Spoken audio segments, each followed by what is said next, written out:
Bom dia a todos vocês, bem-vindos mais uma vez para o nosso Beit Midrash virtual do Beit.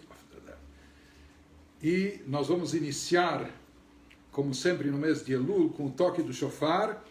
Mas antes disso, nós vamos aproveitar aqui a presença dos ajudantes e vamos falar com eles versículos da Torá. Vamos ver se cada um nos transmite um versículo, e é sabido que o alcance das palavras de Torá proferido pelas bocas puras e sagradas das nossas crianças, na sua espontaneidade, na sua ingenuidade, eles têm um poder e um alcance muito maior.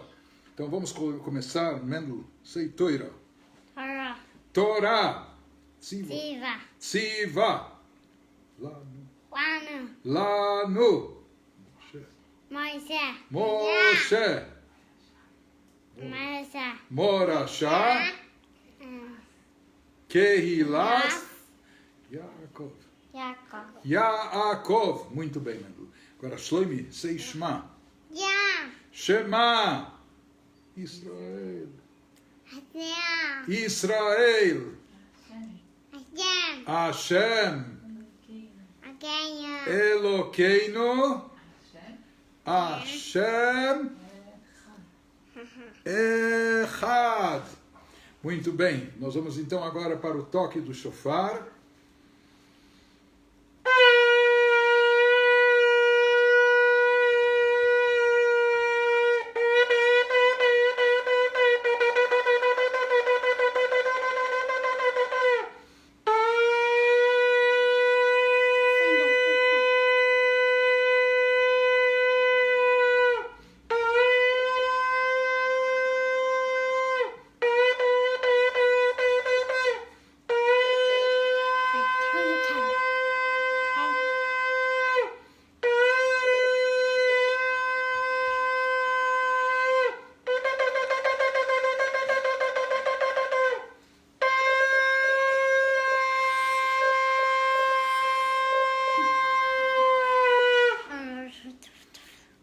Thank you guys, bye.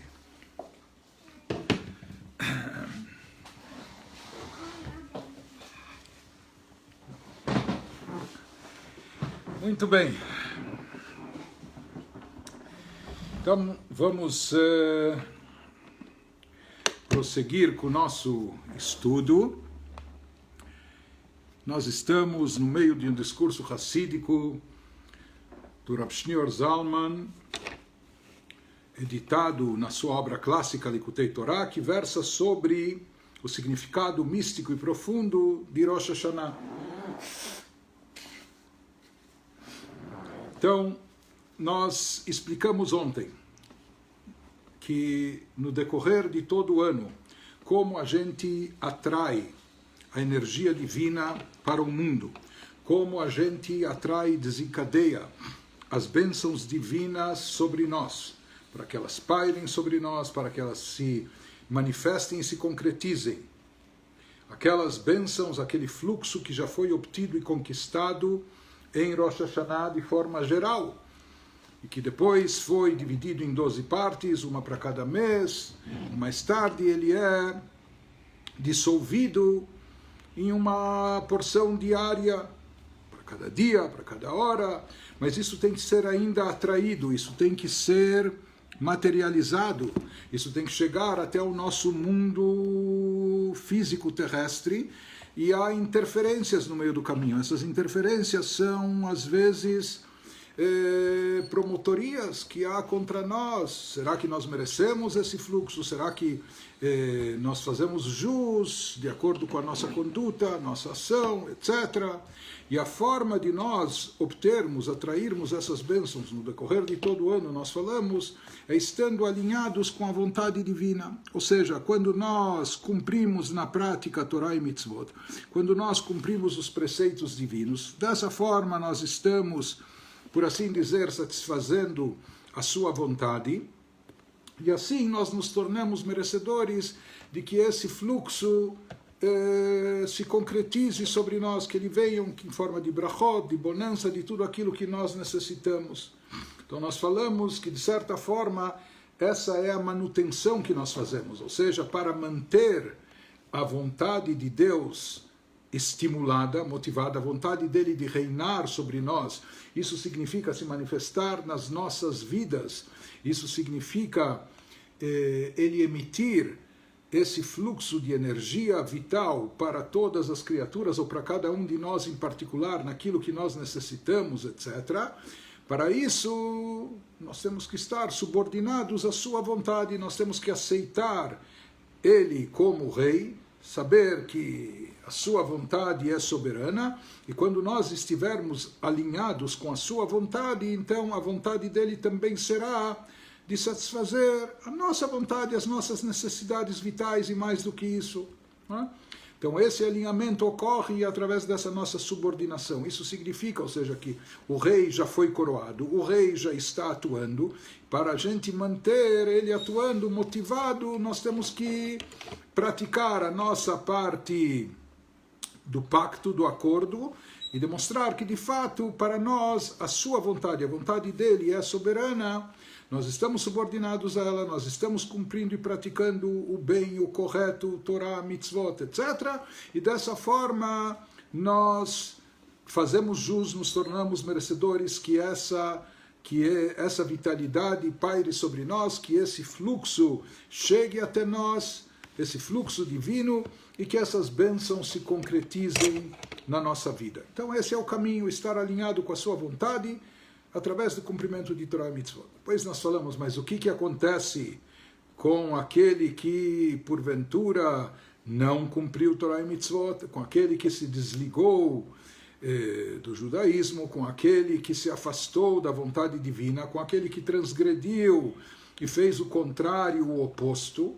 Então, com que cara, com que moral essa pessoa vai vir e pedir mais crédito, mais carência, por assim dizer, Deus, eu quero mais vida, eu quero um bom ano, eu quero mais saúde, eu quero mais sustento, eu quero mais sucesso, e etc.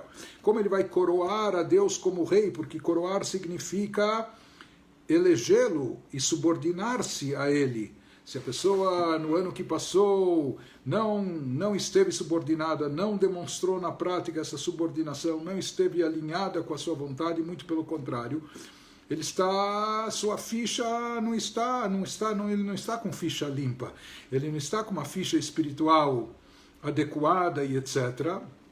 Então, aquele não esteve alinhado com a vontade divina, pelo contrário, de certa forma ele se rebelou contra Deus, contra a sua vontade, ele transgrediu, não é? Ele afrontou a vontade divina. Então, qual é a solução aqui? Como isso pode ser remediado? Como isso pode ser compensado, resolvido, retificado em termos espirituais?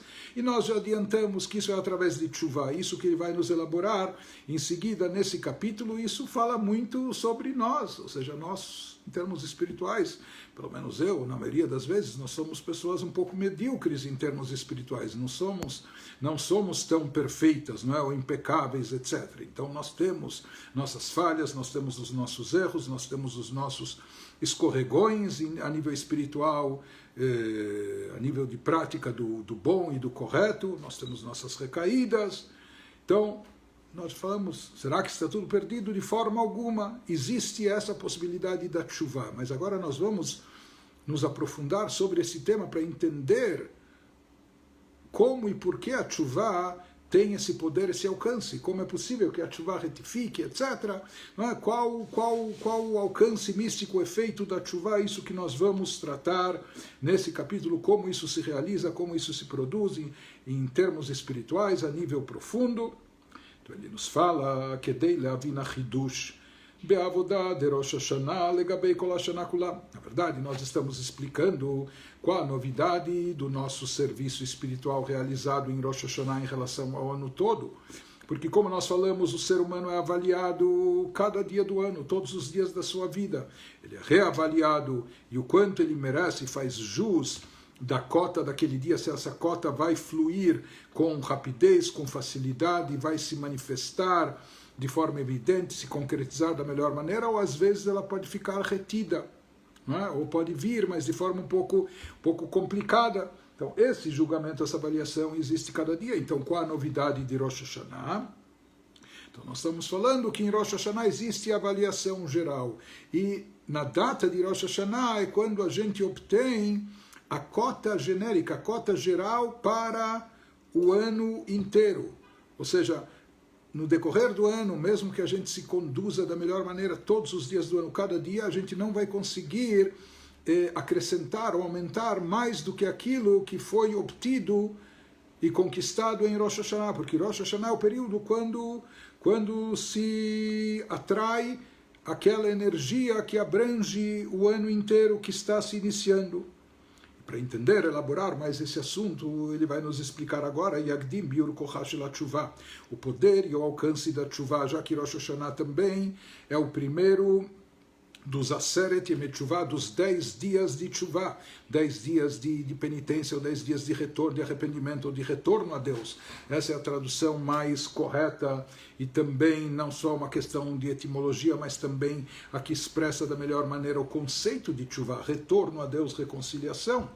Então, Rosh Hashanah é o primeiro dos 10 dias de Tshuva que culminam e terminam com Yom Kippur. Então, ele vai nos explicar no que consiste o poder da Tshuva, letaken bitul mitzvat aseh, para corrigir aquilo que faltou no cumprimento das mitzvot. E nós vamos ver de forma mais específica até, principalmente nas mitzvot aseh, nos preceitos positivos da Torá, conforme ele vai nos elaborar a seguir. Ele nos falou o caminho convencional, o caminho reto, para estar vinculado a Deus, alinhado com Ele, e dessa forma fazer fluir essa energia divina, esse fluxo de vitalidade, essas bênçãos no dia a dia, é através do cumprimento de Torá e Mitzvot, através desse alinhamento com a vontade de Deus. O que acontece quando a pessoa não esteve alinhado? Aquele que feriu, afetou sua espiritualidade, descumprindo a Torá e seus preceitos, tanto no lado proibitivo, ou seja, que ele tem coisas que são proibidas na Torá, ele tinha que se abster do mal, a Torá proíbe isso porque é mal, se afaste disso, mas ele não se afastou, e ele fez aquilo que era errado, ele cometeu aquilo que era proibido, ou naquilo que a Torá nos falou, faça o bem, faça isso porque isso é bom e positivo, a pessoa se omitiu, se absteve e deixou de fazer, não fez aquilo que era necessário, aquilo que era positivo.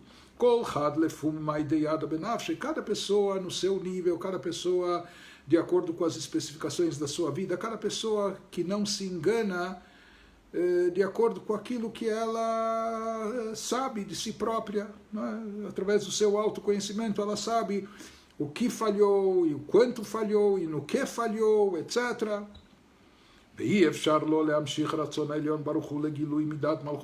Portanto, essa pessoa que está no nível falho, em termos espirituais, ela se desalinhou, ela descarriou, saiu do trilho, ou seja, ela não está na linha convencional que vincula a pessoa com a fonte das bênçãos, com a fonte da energia. Ela não estava cumprindo e praticando a vontade divina, e com isso ela não estava, por assim dizer, subordinada ao rei, e portanto ela não tem o que oferecer como motivação para o rei querer continuar reinando sobre ela. Espera, nós fizemos um trato, você veio e declarou que você me queria como rei, você me queria atuando na sua vida, presente na minha vida, você estava interessado nas minhas bênçãos, na minha orientação, na minha direção da conduta do reinado da sua vida, mas isso ficou só na saudade, isso ficou na declaração verbal, mas na prática talvez a pessoa fez o contrário, fez o oposto disso.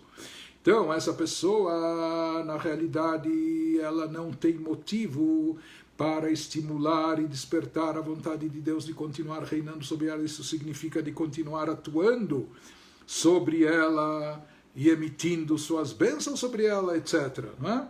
Portanto,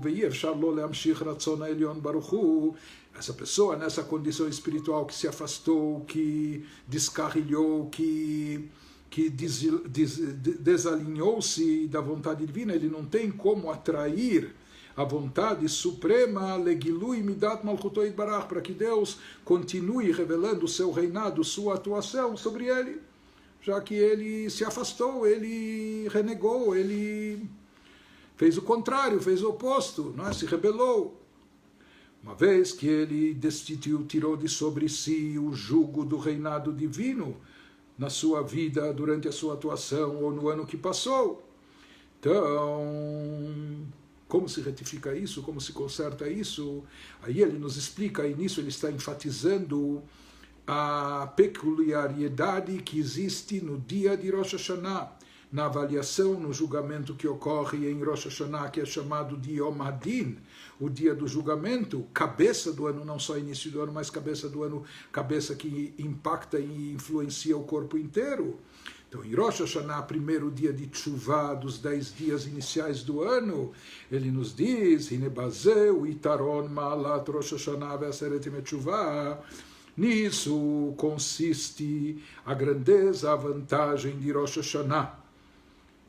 E não só de Rosh Hashanah, mas dos 9 dias seguintes, dos 10 dias de Teshuvah, que esses dias são dias muito especiais, são dias que têm um alcance espiritual elevadíssimo e único, Shebahem ve'al yadam yumshach ratzon elyon baruch hu, que nesses dias existe essa possibilidade que neles e através deles, do aproveitamento da energia espiritual presente e contida nesses dias sagrados, que nós possamos conseguir atrair e resgatar a vontade suprema de Deus, mesmo aquela vontade da qual a gente se afastou, da qual a gente esteve muito distante nos dias, meses, semanas do ano que passou, e talvez a gente se desvinculou disso. Mas esses 10 dias de retorno, isso é o retorno, alguém que estava no sentido contrário da estrada, fora do caminho, então quando ele se apercebe, o sinal do Waze ou o que for, quando a pessoa se conscientiza, ele procura a placa de retorno e na primeira oportunidade ele faz meia volta e retorna para o caminho certo, para a estrada correta. Então ele nos diz que essa é a chance que se dá nos 10 dias de Teshuvah, da pessoa se realinhar com a vontade divina, com a vontade suprema. E no momento que ele se realinhar, ele vai, mais uma vez, conseguir despertar e motivar a vontade suprema de Deus que paire sobre ele, que reine sobre sua vida, que emita a energia e as bênçãos que a pessoa necessita e assim por diante. Mas para entender isso, qual o poder e alcance desses dias? É o fato de serem os 10 dias de Teshuvah. Isso está relacionado com a atitude, o gesto de Teshuvah, de retorno a Deus. Mas para entender qual o poder e alcance da Teshuvah, o biur inyan zeh, הנה צריך להבין איך יש כוח בתשובה לתקן כל הפגם שבביטול מצוות עשה. Ele nos pergunta aqui de forma mais específica, é necessário entender como a Teshuvah tem a força e o poder de consertar e retificar aquilo que foi falho, aquilo que foi omitido, ao se abster e anular o cumprimento dos preceitos positivos. Nós já vamos entender por que aqui ele se detém mais no seu questionamento sobre os preceitos positivos. Ou seja, na Torá nós temos preceitos proibitivos, né? Na Torá se diz não roubarás, ou não profanar o Shabat, ou etc. Existem preceitos positivos, né? Como coloque o tefilim, ou pratique a tzedakah, ou assim por diante, né? Então, o que é mais difícil de retificar e consertar? A transgressão dos preceitos proibitivos, se a pessoa transgrediu uma proibição, ou se a pessoa se absteve de cumprir um preceito positivo, se omitiu e não fez aquilo que deveria ser feito. Então, existe uma famosa braita, uma citação talmúdica no final do Tratado Yomá, que o Rav Shneur Zalman, na terceira parte do Tânia, que versa de Teshuvah, ele menciona isso e explica isso. Então aqui se diz que se alguém transgride um preceito positivo e ele faz Teshuvah, então isso já é suficiente. Ele se arrepende, retorna a Deus, decide não fazer mais, se arrepende, pede desculpas. É suficiente. Se ele transgrediu, porém, um preceito proibitivo, transgredir uma proibição, ou seja, aqui não é que ele ficou de braços cruzados, foi omisso e se absteve de fazer o que era necessário e bom. Aqui, pior do que isso, a pessoa foi ativa, não foi passiva. A pessoa se levantou e foi e fez aquilo que era proibido, aquilo que era negativo. Tá? Então, daí, nesse caso, o Talmud fala que só a tshuva não é suficiente, não basta, necessário a tshuva. E também isso deixa a situação pendente até que chegue o Yom Kippur, o dia do perdão, e daí a pessoa tem o seu pecado expiado e perdoado. Aqui a gente poderia pensar que talvez a transgressão dos preceitos proibitivos é algo mais complexo e grave, e tem aspectos que pode ser, porém, o próprio Rav Shneur Zalman, lá no Tânia, na terceira parte do Tânia, ele nos diz que a gente não se engane, não se equivoque. Porque isso que se diz que na omissão o descumprimento de um preceito positivo, a pessoa faz tshuva, se arrepende, pede perdão, pede desculpas e ele é perdoado. Perdoado ele é, porém nós vamos ver que aqui está faltando alguma coisa. E nós já vamos ver, e para entender até que existe nesse aspecto uma gravidade maior na omissão do cumprimento de um preceito positivo. E que isso, em termos de retificação e conserto, pode ser algo mais complexo e difícil do que o conserto da transgressão de um preceito, de uma proibição, de um preceito proibitivo negativo. Então, isso ele nos diz que Hinei bemitzvat lo ta'aseh. Deus nos livre se uma pessoa transgrediu uma proibição da Torá. Fez algo que era proibido. Sheim avar avera achad, de acordo com a linguagem dos nossos sábios na Mishnah, na Ética dos Pais, no momento que ele comete uma transgressão, kanal ou categor errad, com isso ele ganha, entre aspas, ele adquire para si um promotor, um advogado de acusação, ele cria, por assim dizer, um anjinho que é um promotor, que ele está com a sua ficha registrada, registrando aquele pecado, aquela transgressão, data, hora e qual a proibição que a pessoa cometeu, e ele vai fazer promotoria, é um advogado de acusação, né? Como Shoshaninu Bepirkei Avot.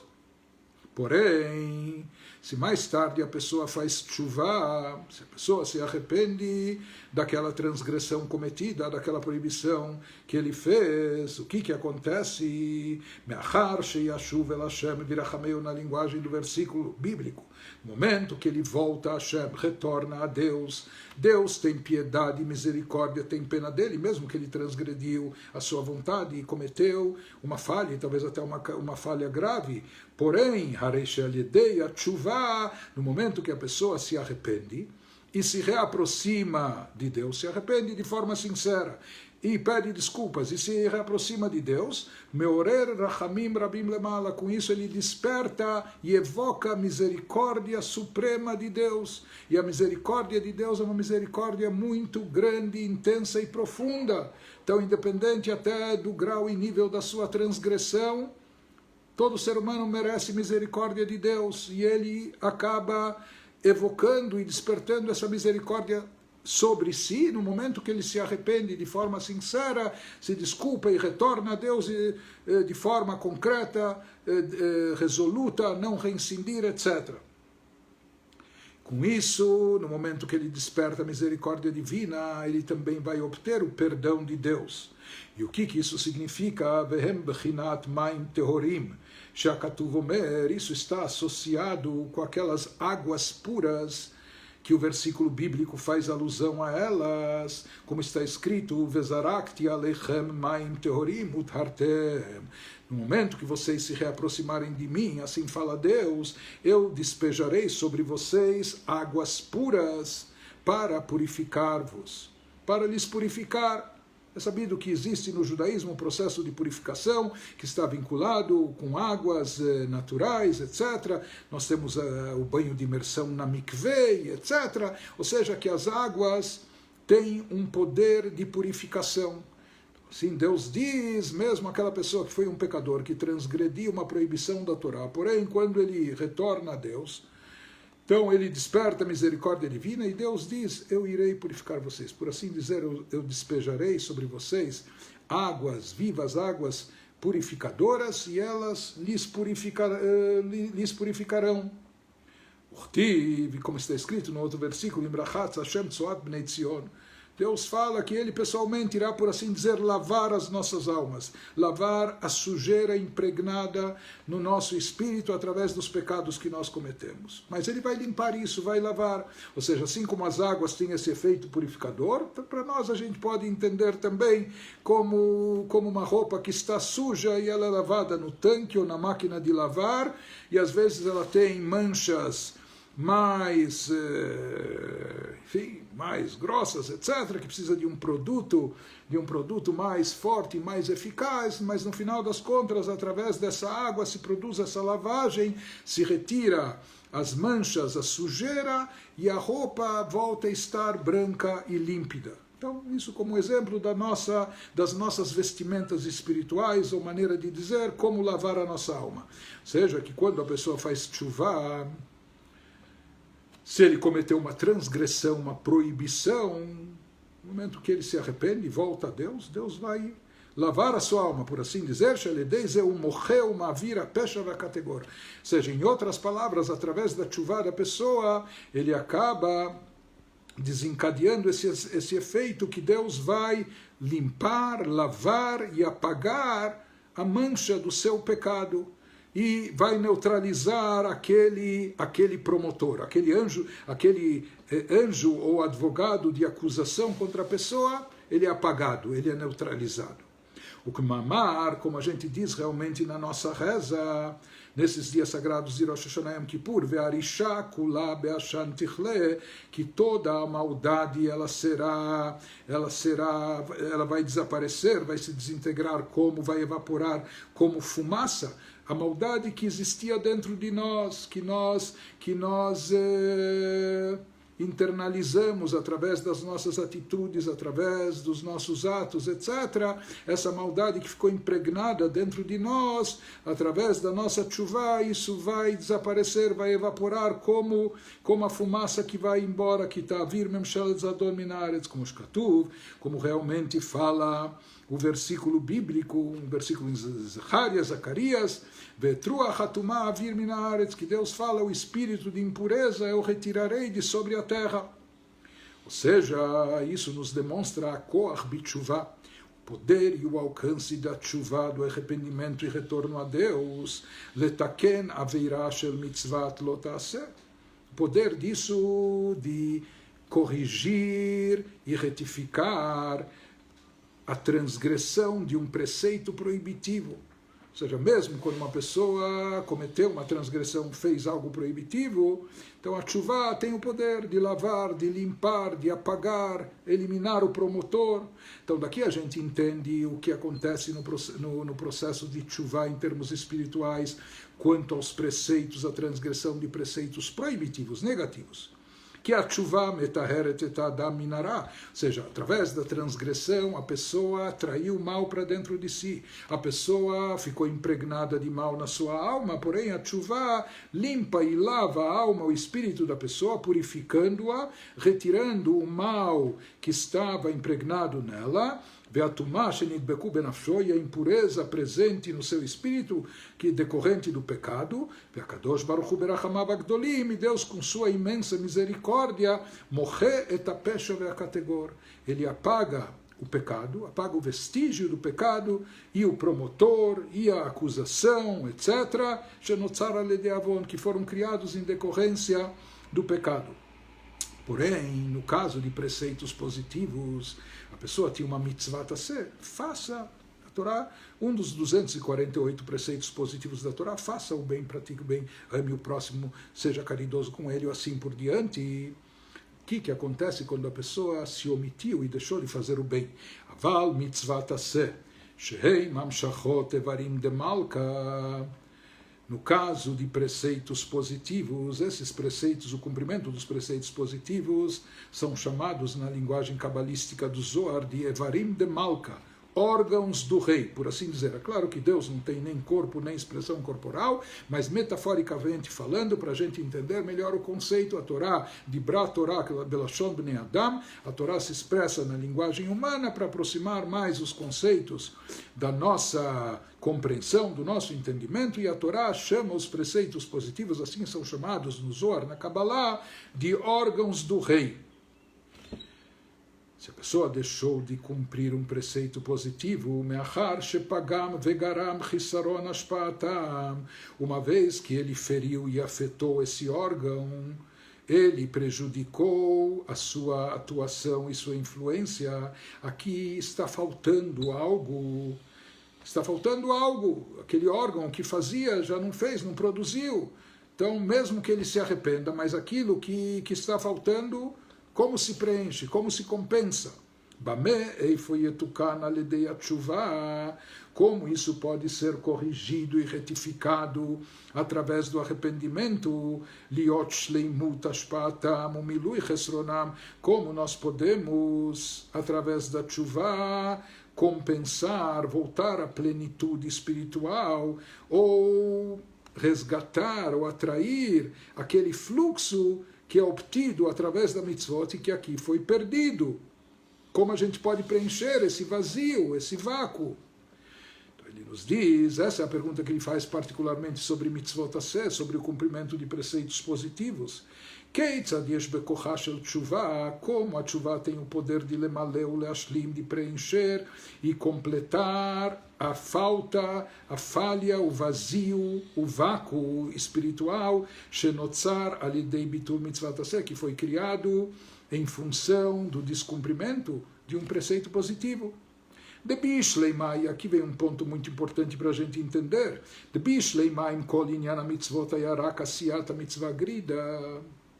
Se a questão de cumprimento de preceitos fosse apenas uma questão de fazer a mitzvah, de obedecer a ordem de Deus, Nitan leavin, a gente poderia entender, sim, como Deus ordenou, façam essas mitzvot, a pessoa não fez, contrariou a vontade de Deus, mas depois a pessoa pede desculpas de forma sincera, genuína, verdadeira. Tudo bem, ele obtém o perdão divino. Então, contrariou a vontade, tudo bem, vamos esquecer isso, vamos apagar. Mas, na realidade, a questão de cumprimento das mitzvot não é só satisfazer algum capricho de Deus, satisfazer alguma vontade dele. Na realidade, a questão de cumprimento de mitzvot é algo muito mais profundo, algo muito mais elevado. Aval me'achar shematarat mitzvot hi leamshich or ein sof baruch hu lemata. O objetivo e finalidade de todas as mitzvot, do cumprimento de todos os preceitos positivos, é atrair divindade, a luz infinita de Deus aqui para o nosso plano terrestre, para o nosso mundo físico e material. Esse é o objetivo de todas as mitzvot. É isso que a gente faz e desencadeia ao cumprir cada mitzvah. A gente está atraindo divindade aqui no mundo terrestre. Não é? Nós vamos explicar já que em função disso as mitzvot são chamadas no Zohar de Rimach Evarim de Malka, os 248 órgãos do rei. Então, aqui no caso, mesmo que Deus fale, tudo bem, não cumpriu essa vontade, eu vou tolerar, vou perdoar. Perdoe, porém, essa luz infinita que podia ser obtida e atraída aqui nesse mundo, no momento que a pessoa deixou de cumprir a mitzvah, essa luz não está aí. Essa energia divina que é atraída somente através das mitzvot, e às vezes são mitzvot passageiras ou mitzvot que têm um dia, um horário, uma data específica, passou o dia, horário, mesmo que a partir de agora a pessoa faça tudo direitinho, porém, aquela energia divina, aquela vitalidade espiritual que poderia e deveria ter sido atraída para o mundo físico nosso, para nossas vidas, através daquela mitzvah, naquele dia, naquela hora, naquela data, aquilo se perdeu, aquilo, enfim, não foi atraído, não está mais aqui. Então ele diz, nesse caso, quando ele não cumpriu o preceito positivo, aquela luz divina, aquele fluxo divino não foi atraído, não foi concretizado aqui nesse mundo.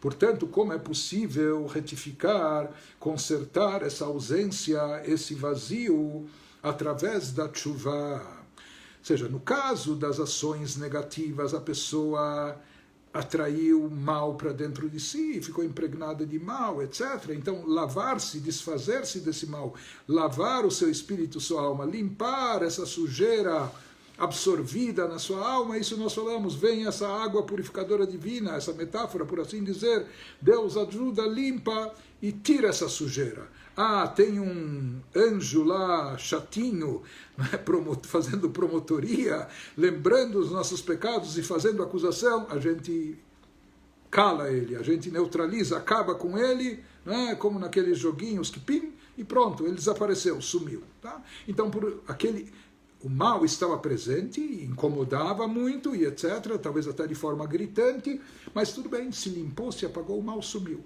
Porém, no caso de preceitos positivos que a pessoa deveria ter cumprido, tudo bem, a pessoa faz tshuva, se arrepende, obtém o perdão divino, Deus o perdoa, mas aquela luz divina, aquele fluxo divino, aquela energia relativa àquela mitzvah foi perdida, foi desperdiçada, não está mais aí, não foi obtida. Então, como se preenche esse vazio?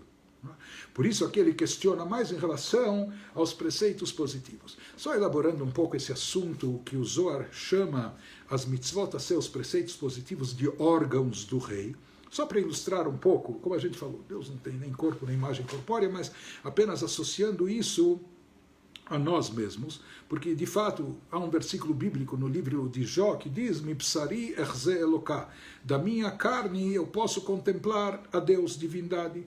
E de certa forma isso está relacionado com aquilo que a Torá nos diz, que o ser humano foi criado à imagem de Deus.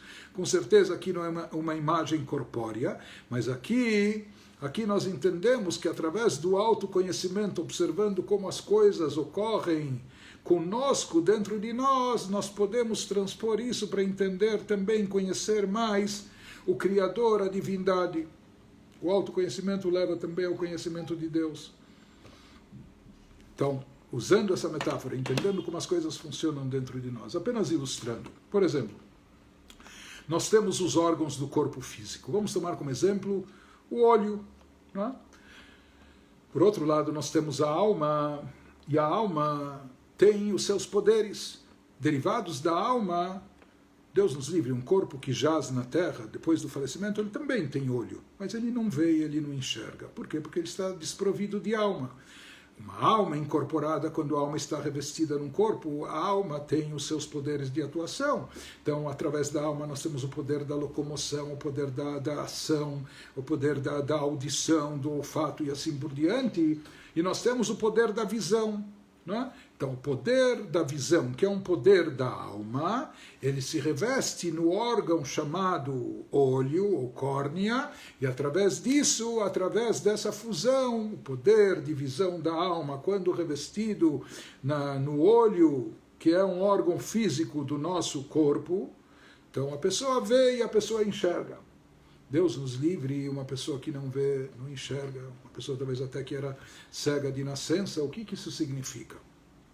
Que sua alma é falha, ele não tem o poder de visão? Não.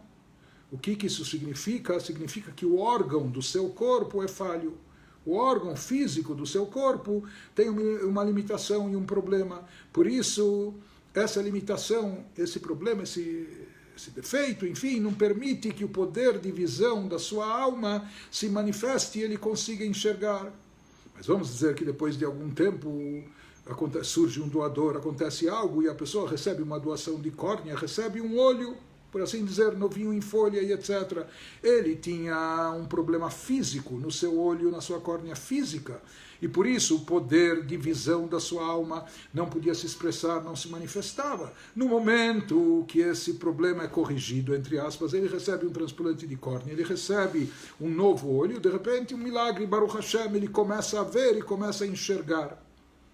O que isso significa? Que no exato momento que ele foi dotado, foi transplantado, recebeu um órgão adequado, foi colocado nele a córnea, o olho que é íntegro, viável, então automaticamente esse órgão compatível, ele atrai o poder de visão da alma, que antes não tinha como se manifestar, agora que sim, ele tem um órgão adequado, compatível, então naturalmente, automaticamente, imediatamente ele atrai esse poder de visão da alma e ele passa a ver, passa a enxergar.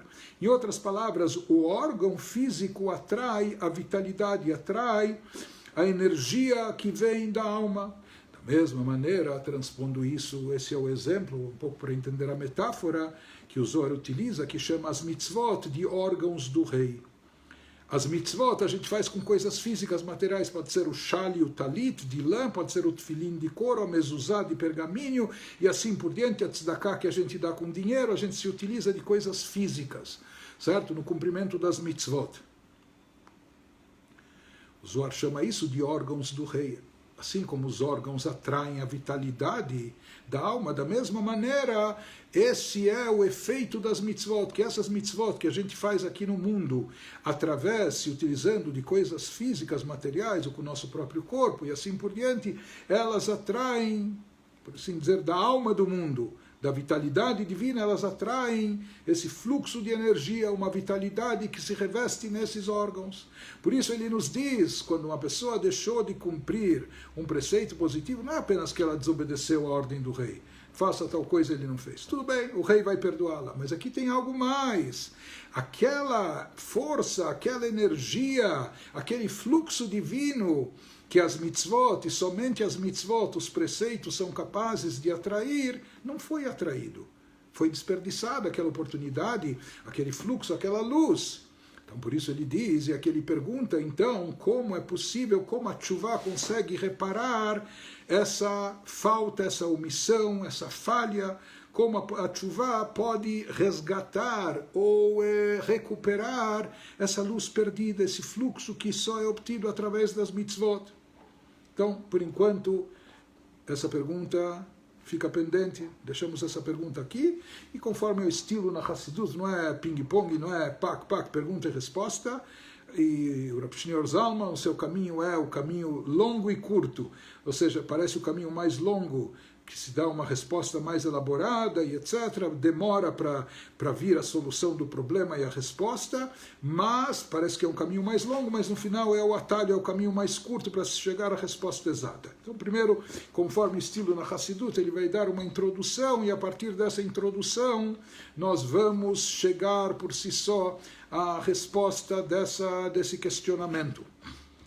Ele nos diz em seguida, para entender esse conceito, como abrindo um parênteses, ou vem essa introdução, nós vamos tratar de um outro assunto, de um assunto correlacionado. E nós vamos agora analisar um versículo importante que está na nossa liturgia desses 10 dias iniciais do ano, desses 10 dias sagrados, chamados Yamim Noraim, os dias temíveis, dias tão respeitosos, de tanta reverência, os 10 dias de Teshuvah. Nesses 10 dias, nós incorporamos na nossa reza, em Rosh Hashanah, Yom Kippur, na semana intermediária, depois do Ishtabach, enfim, antes das bênçãos do Shema, nós incorporamos a recitação de um salmo, o salmo de número 130. Shira Ma'alot, Mima'amakim Krati Hashem. Deus, das profundezas eu clamo a ti. Das profundezas eu clamo a ti, Deus. Então, ele menciona esse versículo e nos fala para a gente poder entender de onde vem o poder da tshuva, de lehashlim, do arrependimento, retorno a Deus, de lehashlim et chisaron haor, ou seja, ele vai nos explicar agora como a tshuva tem o poder não só de lavar a alma, de limpar o espírito, de retirar as manchas, de expelir o mal impregnado na pessoa, o mal que foi absorvido dentro de nós, mas mais do que isso, até a luz perdida, o fluxo que não veio porque a pessoa deixou de cumprir a mitzvah positiva, isso também a tshuva tem o poder de resolver, de resgatar aquele fluxo que já era, não é? que já passou o tempo, desapareceu, parece perdido, irrecuperável. Ele diz, não, a tshuva tem o poder de recuperar isso também. Vamos entender como. Mesmo aquilo que foi perdido, porém, para a gente entender isso, como a tshuva produz esse milagre, como a tshuva tem esse efeito, não é? Túnel do tempo, voltar ao passado, efeito retroativo, ou mais do que isso. Yesh leagdim et haperusha pnimi, e para entender isso nós vamos primeiro procurar entender a interpretação, o significado mais profundo desse versículo nos Salmos, Mima'amakim krati havaye, das profundezas eu clamo a ti, Deus. Perush. Ele começa a nos dar a explicação mais profunda, mística desse versículo. Sheliot keraticha me'ahelem el hagilui. Em primeiro lugar, nesses 10 dias a gente recita isso para dizer, em primeiro lugar, qual deve ser nossa atitude, o que a gente está buscando e procurando. Keraticha. Eu clamo a Deus, eu chamo a Deus. Como o verbo likro em hebraico é como alguém que está chamando o outro, não é? Então aqui, mimamakim kraticha, ou seja, esse é o momento do chamado. Nós temos que chamar. E às vezes a pessoa está um pouco longe, às vezes você não só diz, fulano, você tem que gritar. Não, porque ele não escuta, porque nós estamos longe. Ou você tem que clamar, etc. Então esse é o momento de kraticha, ou seja, ele nos diz... לפי התוכן הפנימי פירוש קראתי הוויה הוא, de acordo com o significado mais místico e profundo, o sentido de clamar, chamar a Deus é שאדם פועל שהקדוש ברוך הוא יפנה אל האדם. Vamos dizer, assim como uma pessoa está andando lá na frente, distraída, o que for, e você o chama, ele se vira, se volta para você. Ele estava indo em outra direção. Quando você o chama pelo nome, etc., ele se volta e se vira para você. Da mesma maneira, metaforicamente falando, talvez a gente estivesse um pouco afastado de Deus, até então, até antes do Rosh Hashanah ou no ano que passou. Mas aqui a gente está buscando a reaproximação, a reconciliação, voltar a alinhar-se com Deus. Então a gente tem que chamar a Deus, ou clamar a Deus, assim fazer com que Deus vire-se, maneira de dizer para nós, volte-se para nós, que Adam, como uma pessoa que, quando chama o outro, eu estou te chamando, significa que eu estou interessado em me aproximar de você, em dialogar com você, em me aproximar de você. Por isso eu estou te chamando. Então, isso que a gente deve expressar nesses 10 dias de Teshuvah mais acentuadamente, clamar, ou seja, criar, morar, alinhar, amshachá ve'agilui. Ou em termos místicos, significa o que significa chamar a Deus para que Ele se aproxime de nós. Esse chamado consiste em quê? Em atrair fluxo divino sobre nós. Em atrair revelação divina na nossa vida, no nosso ser, na nossa existência, no nosso mundo. Isso significa esse chamado. Nós estamos chamando a Deus, nós queremos a tua proximidade, nós queremos atraí-lo para que ele esteja perto de nós, presente dentro de nós, revelado dentro da nossa vida. Então, de acordo com isso, o significado do versículo que diz Kraticha Avaye, eu estou chamando ou clamando a Deus, que consiste? She'adam koreu mamshich et HaKadosh Baruch Hu she'itgale elav. Eu estou chamando a Deus para que Ele se revele para mim, para que Ele se manifeste perante mim, ou seja, que Ele esteja presente e evidente dentro de mim, próximo a mim. Isso significa eu chamo a Deus, eu clamo a Deus. Mas não só isso, ele se aprofunda mais e diz, o versículo fala, Krati Rabai, eu chamo a Deus. O versículo aqui menciona o tetragrama, o nome, chamado nome inefável de Deus, o nome da essência divina, Yud Kei Vav Kei, composto de quatro letras. Então ele nos explica de forma mais profunda o que quer dizer Krati Rabai, eu chamo Havai, Deus, tetragrama. Isso significa She'adam Poel, a pessoa com seu chamado desencadeia e realiza Sheye Gilu e Shem Havai, uma revelação do nome inefável de Deus. Ele faz com que as propriedades espirituais, as características espirituais do nome Havai, do tetragrama, se revelem. Isso significa chamar, atrair, revelar. Kraticha liot b'chinat Havai, ou seja, eu chamo a ti, Deus, para que você se revele em Havai, no tetragrama. É sabido que as 4 letras do tetragrama indicam as 10 sefirot. A letra Yud está associada com Chokhmah, a letra Rei inicial está associada com Binah, a terceira letra Vav está associada com 6 midot, os 6 atributos emocionais, etc. E a letra Rei final com Malchut, ou seja, o nome Havaiah, ele contém dentro de si os 10 atributos divinos. E quando a gente diz, eu clamo a ti, Deus, Havaiah, ou seja, eu quero atrair um fluxo divino, uma energia divina nas 10 sefirot, nos 10 atributos de Deus que regem o universo, que através deles chega todo o fluxo divino, todas as bênçãos para todas as criaturas aqui nesse mundo. Mais do que isso, é sabido que o nome Havaiá, o tetragrama, ele, na sua raiz etimológica, está associado com o verbo lehavot. Lehavot significa dar existência. E, na verdade, Deus não só dá vida ao mundo, não é? Porque dar vida, uma alma dá vida ao corpo, mas o corpo existe de forma independente da alma, antes da incorporação e depois também. Mas Deus não só dá vida ao mundo, ele dá existência criando ex nihilo. Então, de certa forma, o nome Havaiá indica que Deus está sempre criando e recriando o universo, está criando ex nihilo toda a criação, todos os seres e criaturas. E como a gente já falou, Deus está acima da criação.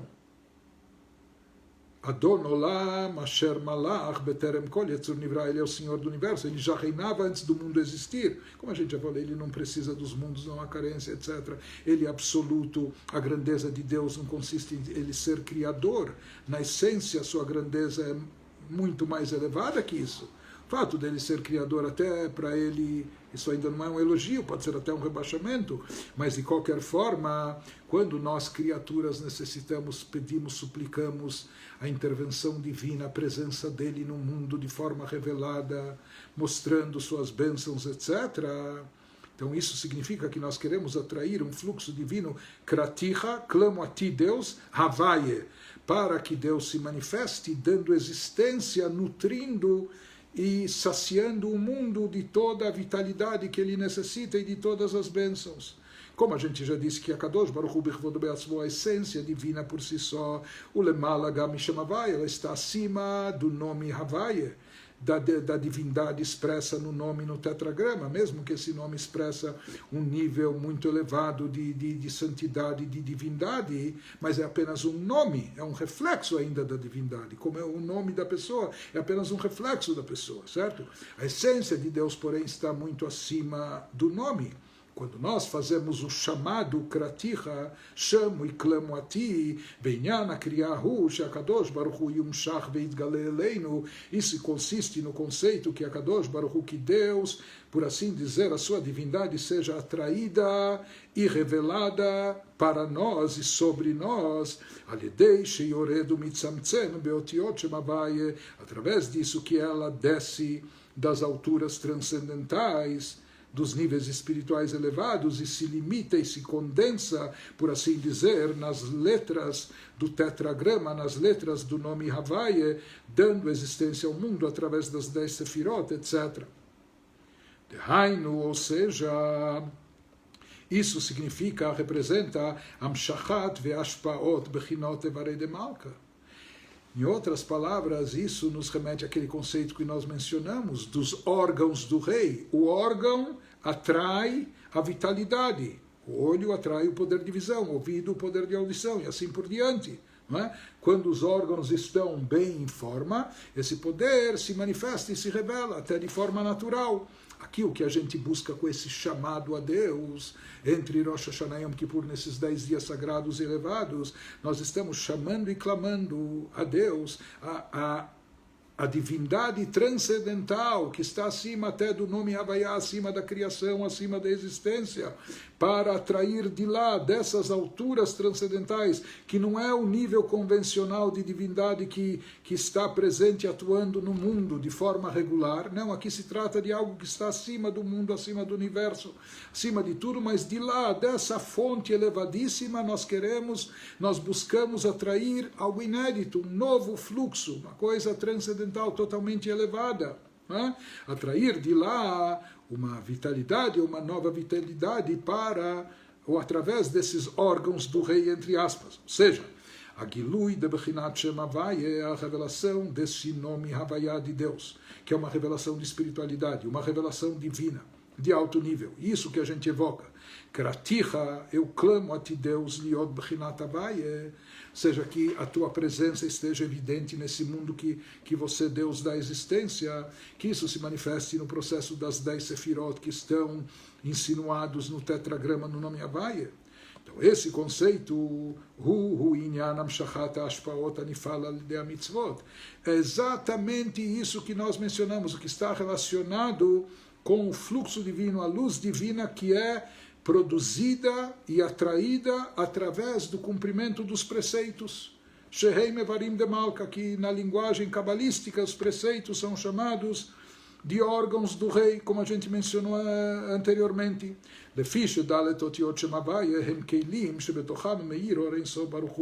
Porque, na realidade, as 4 letras do tetragrama, elas se constituem em recipientes que atraem e comportam dentro de si a luz divina de forma que ela brilhe, ilumine, se fazendo presente e evidente.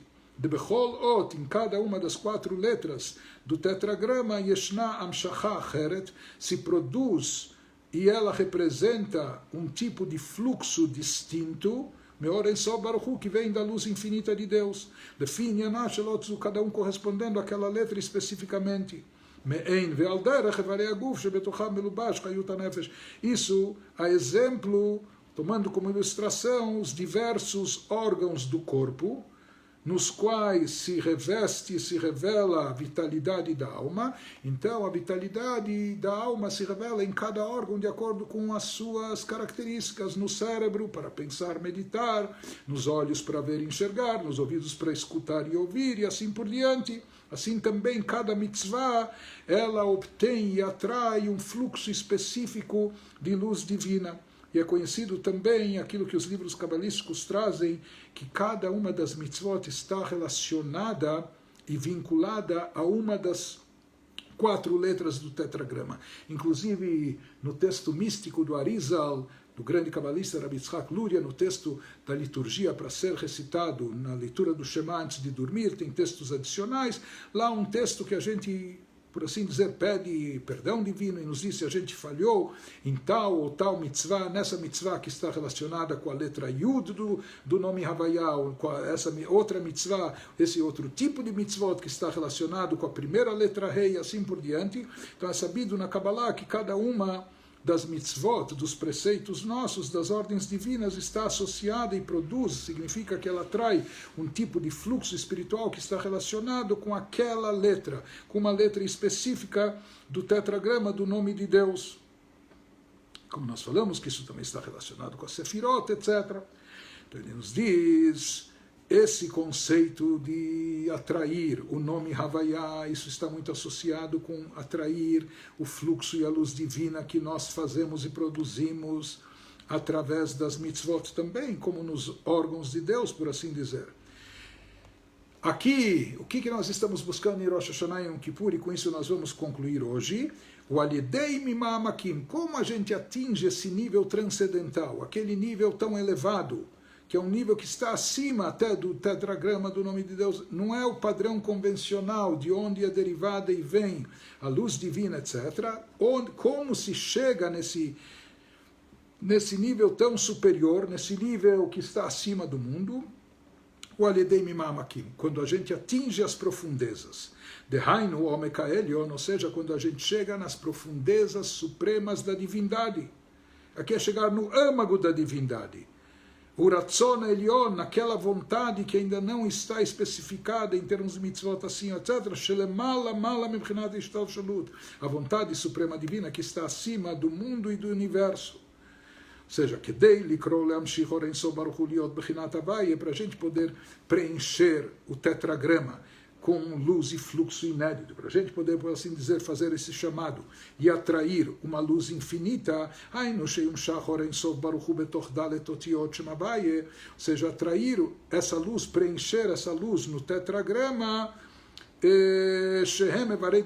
que eles representam as próprias mitzvot. A gente só vai conseguir isso quando a gente chegar e atingir, mexer com Or Ein Sof Baruch Hu Atzmo, com a luz infinita transcendental, que é a fonte de tudo, Mekor Amshacha Vegilui Zeh, que é a fonte de toda a revelação. É uma luz transcendental que está bem acima das 4 letras do tetragrama. Isso é o que se obtém, se consegue através da Teshuvah. Nós estamos no meio da explicação. Se Deus quiser, amanhã nós vamos prosseguir e vamos também concluir, pelo menos essa parte do tema, do assunto, para explicar e entender bem e melhor o que significa e representa a Teshuvah em termos místicos e espirituais. Fiquem bem enquanto isso, e se Deus quiser, amanhã nos reencontramos. Tudo de bom para todos.